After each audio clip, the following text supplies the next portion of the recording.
Welcome, everyone. I have with me a very special guest today who I'm so happy to share with you. Someone who is a kindred spirit, a soul sister, and someone who I just consider to be a really brilliant mind, someone who's really caring and giving and has accomplished so much in her life.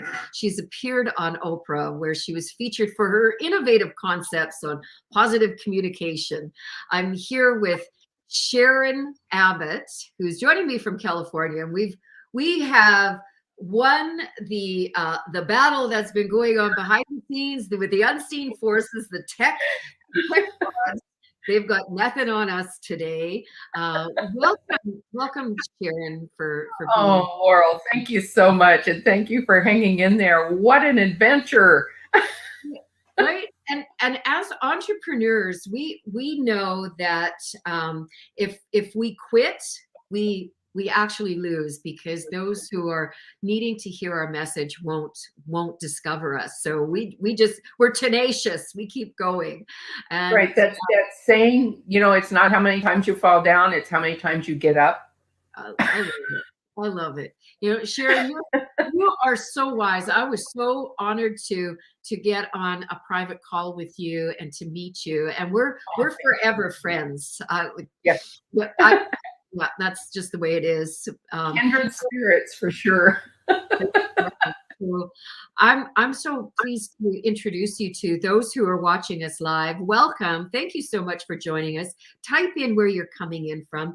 I'm live streaming to several different platforms, and any questions, if we don't see you, if you're coming in from LinkedIn, we can't answer your questions right now, but we will. And same for on the replay. All your questions, comments will be attended to for sure. So if we haven't already met, I'm Laurel Lyon. I'm creator of Aspiring to Inspiring, where as an entrepreneur, a business coach, I get to spend time with my brilliant friends like Sharyn and share them with you. So Sharyn believes that it's an amazing privilege to be able to affect people in a positive nature through public speaking. And she's an author, she's a prolific writer. You have been on Oprah. Like, that's really amazing. And that really is a testimony to the level, the caliber of service that you provide to people. And today, as an entrepreneur, you have a really exciting project on the go that we're going to talk to in a bit. But Sharyn, just share with us how you came to be on this journey. And I know that's a really big one, but just share what's in your heart.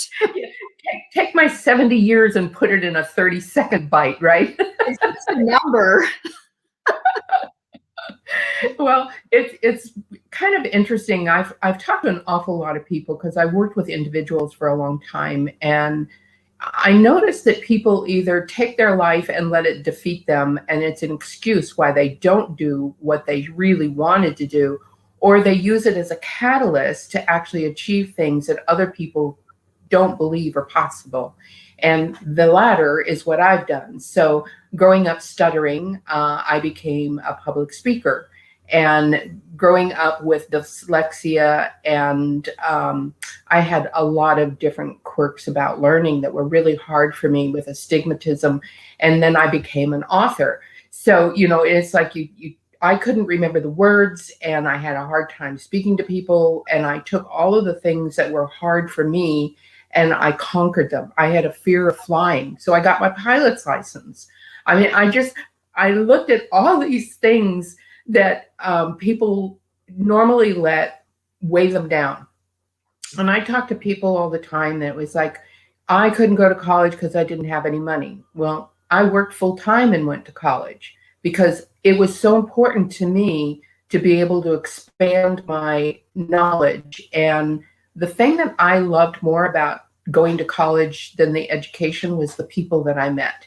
Because when you actually absorb other people around you, you gain so much more than what you're actually learning. And that was something that embedded in me, this love of networking, meeting people, building communities.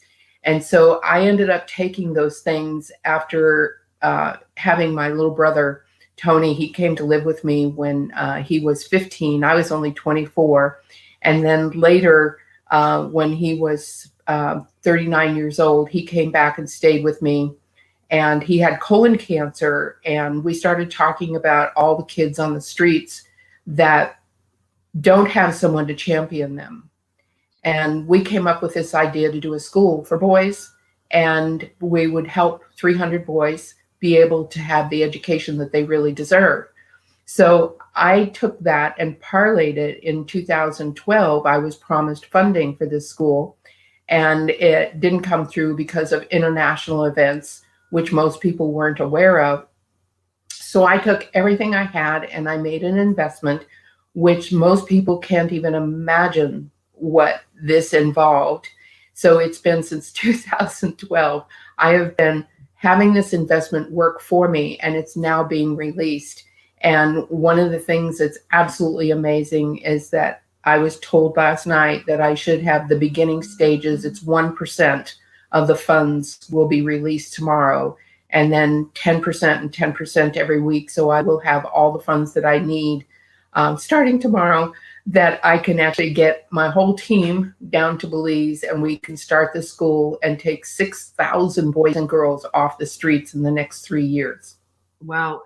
When we first met, your story is what really compelled me to reach out and learn more about what it is that you're doing, because this is about philanthropy, but at a level that is, it comes from such a deep place of compassion that you have for others. You've lived a really interesting life, and now today it's about giving back on such a high level that it brings others in a way that they might not otherwise be able to, right? Well, and that's the thing that most people don't realize. You have a job, you go to work, you come home, you have dinner, you're tired, you put your feet up, maybe get to watch a little TV or read a book, and then you rinse and repeat every day. And the next thing you know, a year has gone by, 5 years have gone by, people look back and it's been 20 years, and it's like, what have you done with your life? So what I want to encourage people to do, they might not be in the mind of doing a project or reaching out and helping other people, but even if they take the time, if it were 20 minutes a day, what would that add up to in a year or 2 years or 5 years? And that's what I'm looking at trying to instill in these kids who basically have no one to encourage them. They have no one to help them when they get into trouble. And this is what it shocks me, that we have 200,000 children living on the streets in the United States that are all by themselves. And Canada, right? Canada's just as bad, but colder. Yeah. Well, as I look out at my car plugged in, so, yeah, I honestly can't imagine it. And here's the thing, because you and I have both traveled. When I started traveling into warm climates, and you see more of the people on the streets, and I used to ask myself that, is it just because it's a warm climate? Is it just because I'm in a new environment? Because that changed me when I came home and I looked at where are the people that sleep on the streets. Well, it's like that opens up a whole new way. But I really started realizing how we turn a blind eye. What you're talking about is because it's happening in our own backyard, but we turn a blind eye to it and we think it's somebody else's problem. And that is systemic. It's like, do you have a pill for that? Oh, isn't that somebody's job? It's our responsibility as a humanity, as the human race, to care for our brother's children. I really believe that. I raised my children with that, and I raised my children doing volunteering. They have awards from being the youngest in our country for the amount of hours they logged. And it wasn't to be able to talk about it like this. It's about it takes just one person to see that responsibility, like what you're doing. Well, that's one of the things I've always said to people. Most people don't realize that when the United States seceded from England, it took 12 people getting together. And imagine how monumental that is.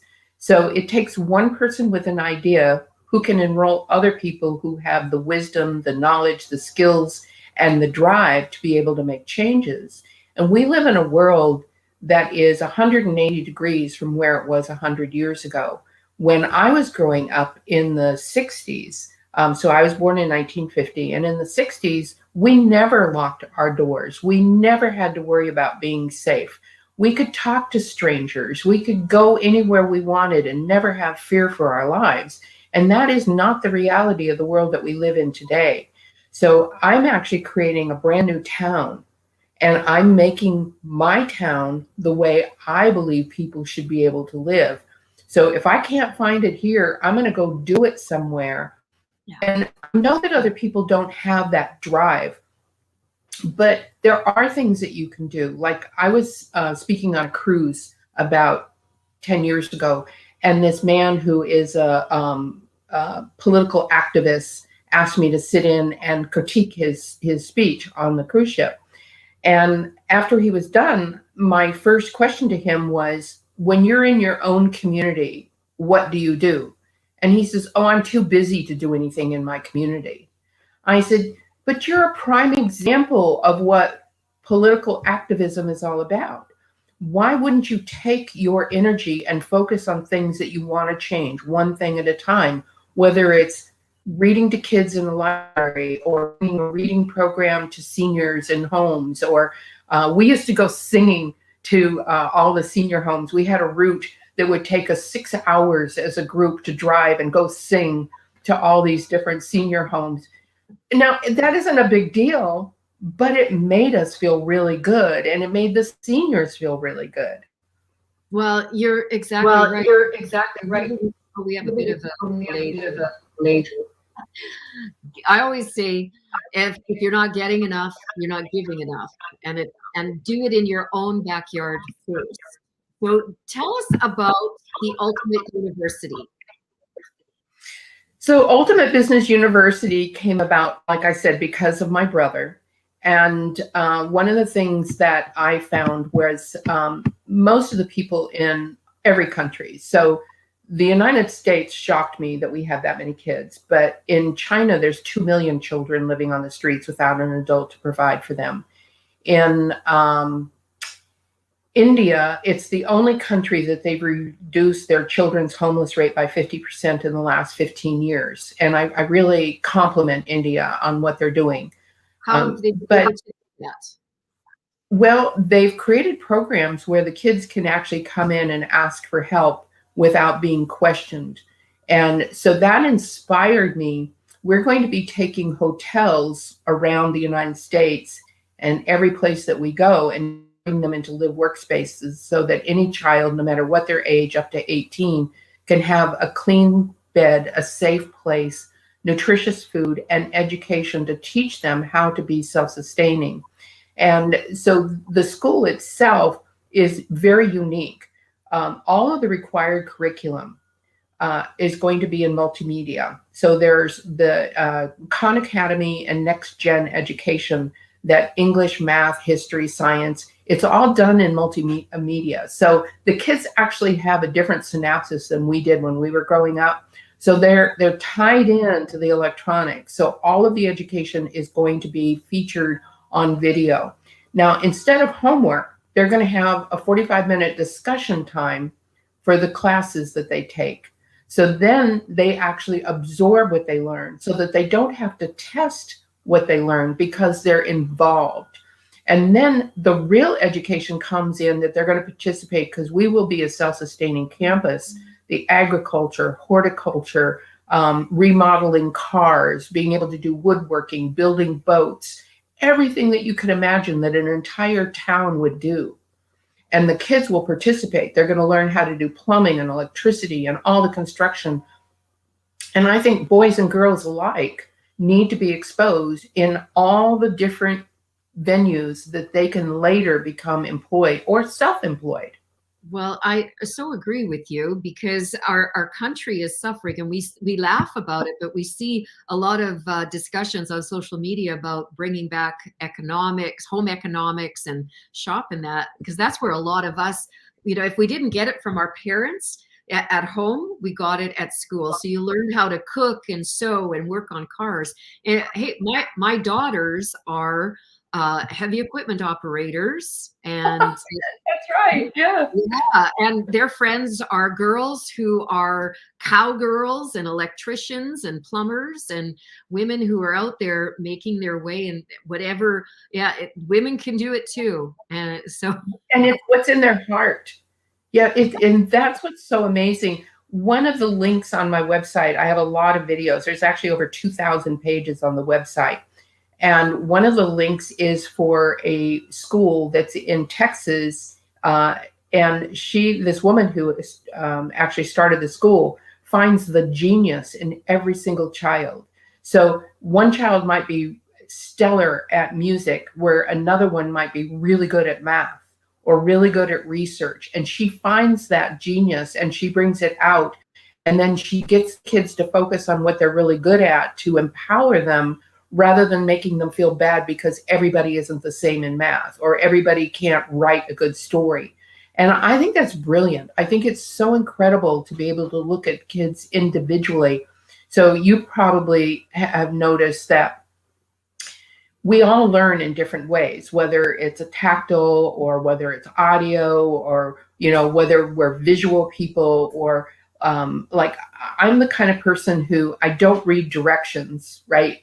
But I just build things and they come out fine, and you're exactly right, because working with entrepreneurs as a coach, how they were as kids is how they learn how to do their social media. It's how they do their business, right? So tactile, and auditory. right. And everybody should honor that, instead of like our education system tries to make everybody cookie cutter, right? They have to have the same grades and the same classes, and nobody pays attention to that. Isn't normally what we do as children. So when I look at people, like there are, one of my books is called About Face, and it's facial reading techniques. And you do something similar. So I look at people's faces and I can tell, like, somebody's logical. They have a flat side on their forehead right here. And so I know that I can tell them, I need you to do this, but I explain it in a way that is logical. Now, if somebody is more visual, then I make sure they have some kind of visual aid to show them, this is what it is now, this is what I need to have done when it's complete. So I appeal to the way they learn. And if we communicate with people in the same way, then we have a lot less misunderstandings and we get to where we want to be faster. And that's the other part that we're going to be teaching the kids, is how to recognize personality traits, facial reading techniques, all of the different methods of being able to understand other people. Well, because when I was, sorry. Yeah, that's okay. When I was growing up, you have a delay. Yeah. It was really difficult because I always thought that everybody thought, how I think. We don't really stop and think about, how is your brain thinking and how do we give it credit for what it does, right? We're always thinking and things are happening in our minds and we're trying to figure things out. But for me, I don't know why, but if I have a challenge at 2 or 3 o'clock in the morning, somehow I get the answer. It might take a day, it might take a week, it might take a month, but somehow my brain figures it out. And I've never been able to understand how that happens. If I'm absorbing information from the universe, or, did I read it, see it somewhere, and it just surfaces at the time. So isn't it amazing to think that we can teach our children how to recognize the process of being able to reason, which is one of the things schools never teach kids. Being able to solve challenges, which I think is the biggest part of life that we miss out on, rather than caving into a challenge. So one of the things that I used to tell my clients is, when the challenges stop, then you're done. So keep the challenges coming. Yeah. So Sharyn, your project now, we're talking about, for those of you who are joining us live, I'm here with Sharyn Abbott, a brilliant mind and an entrepreneur, lifelong entrepreneur, solopreneur.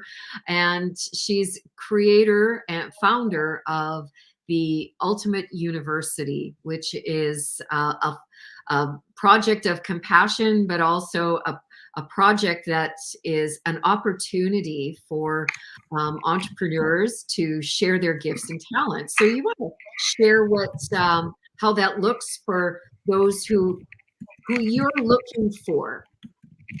Well, one of the things I decided I would do is offer people an opportunity to be able to come down and hang out with the kids for a week while they're exploring. You know what? We haven't really talked about that. This project is, you talked about the hotels and the learning centers in the United States, but this project is in Belize.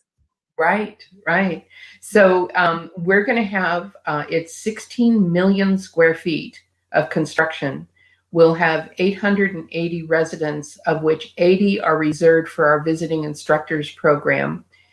So if you have a skill or a talent or something that you're really good at and want to share it with the kids, we'll set up a few classes for visiting people to come down and actually share that with the kids.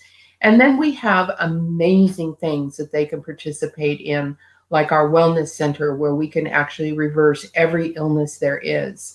And we will never charge for that. We will have hidden gardens.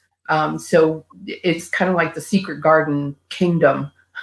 So, we might be walking along and you'll see a gate and you walk into the gate and everything inside this garden is lilac or purple. And so just these beautiful lakes and places to sit and read or have a picnic.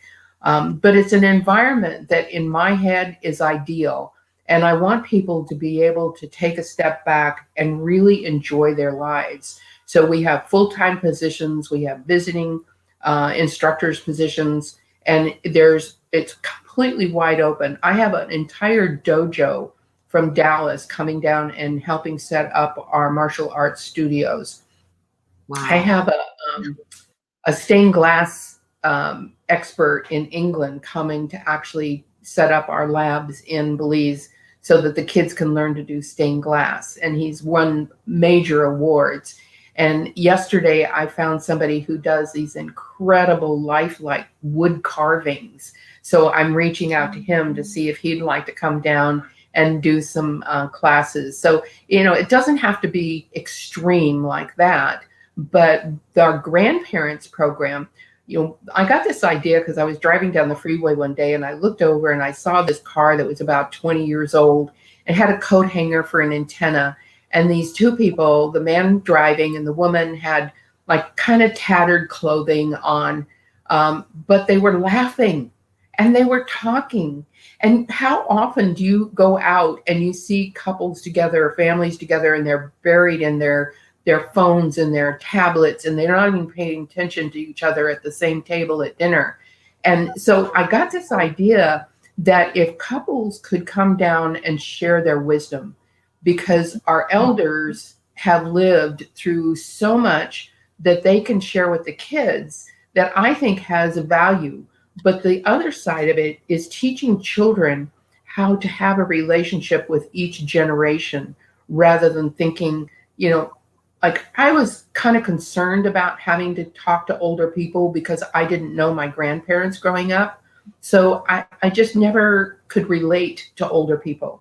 Well, you know what? There's right now because that what's happened over the last 100 years, the generational gaps, it's going to spike right now. And in the next 20 years, what happened in 100 is going to happen in 20. And we're seeing that the boomers, the millennials, the Y, the Z, the helicopters and all that other stuff. And it's a beautiful thing when they can cooperate and work together, or just be open to understanding each other and exactly what you're talking about. There is tremendous value in learning from our elders, like you say. So there's thinking about starting an entire town. seems monumental. But what I have been able to do is somehow gather the kinds of people that have the expertise in everything. So our COO, Tom, is out of Las Vegas. He built the Las Vegas Civic Center, which was a $9 billion project. Ralph is our COO of construction. He built 4 cities in Saudi Arabia. So I learned this from Henry Ford, and most people know the story of Henry said, I can answer just about anything, right? And so they set him up and they put a phone on the table and they ask one guy a question, they ask Henry a question, and he says, wait a minute, and he picks up the phone and he dials and he asks whoever answered the question, and then he gave the answer. And they said, wait a minute, you said you could answer. And he said, yeah, I just know where to find the answers. Right. And so to me, you don't have to know it all. You just have to know who to ask.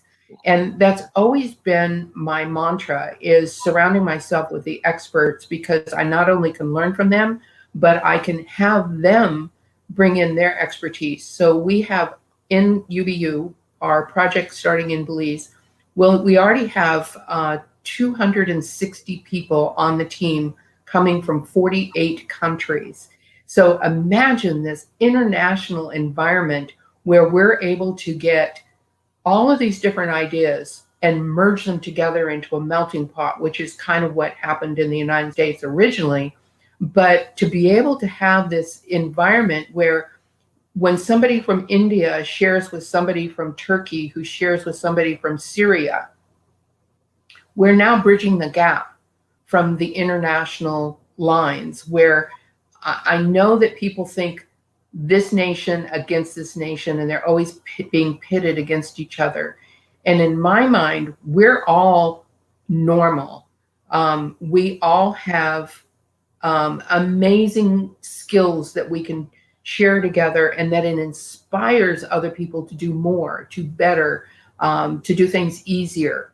And that's the whole core of what we're going to be doing in Belize, is not only the kids, but all the people working on the team, is to be able to take our team members and help them expand what it is that they're doing in their lives. So one of my offers to everybody who's full-time is we're going to be able to say, if you're working in the agricultural division, but you really would like to work in horticulture, well, we can retrain you to be able to work in horticulture or in construction. I have a tour guide who wants to be a plumber, and he worked with his uncle as a plumber in the summer times when he was growing up.